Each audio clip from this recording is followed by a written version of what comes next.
The Australian Nursing and Midwifery Federation and the PSA have commissioned some research by one of the universities, and we've also conducted our own research into this very important issues.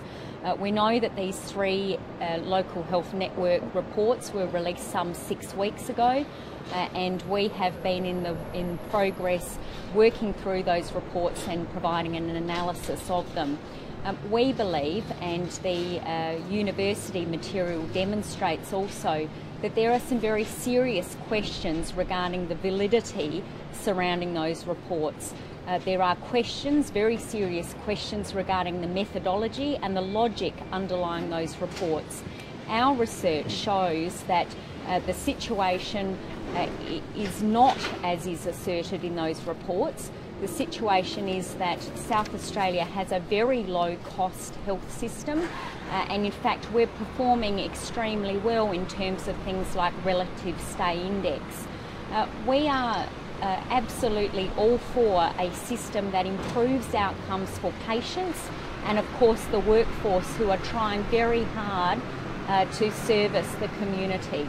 What we are not in support of are simplistic and blunt cuts that are not actually going to address the issues.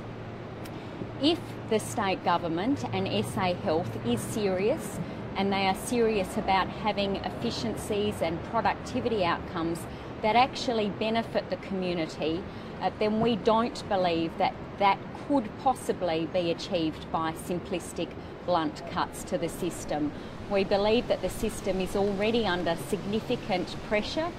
That is demonstrated, in fact, by the research both conducted by the university and the research we have conducted ourselves. What we want to see is a positive agenda for change, and that is what we set out within our reports. We believe that everyone knows how to get into the hospital system. What we need is solutions about how to transition people out of the hospital, how to keep them out of hospital, and how to make sure that they can go home safely and quickly as soon as that is safe and clinically appropriate.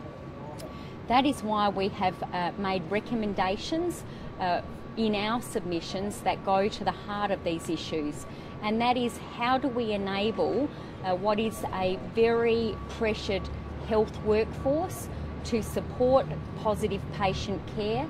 How do we support them? How do we ensure that there is leadership? How do we ensure that people are enabled to make decisions that have the best patient outcomes at their heart? So we are making recommendations that include facilities that ensure that patients can get out of hospital as quickly and as safely as possible, that patients can receive primary health care and other services cheaply and effectively before having to resort to going into the emergency department, and by that mechanism avoiding hospitalisation in the first place. These are the types of positive strategies and solutions that we are putting forward. We believe that a positive agenda of change and reform is necessary, not what is a simplistic, blunt cut strategy which is based on improper premises and foundations without merit.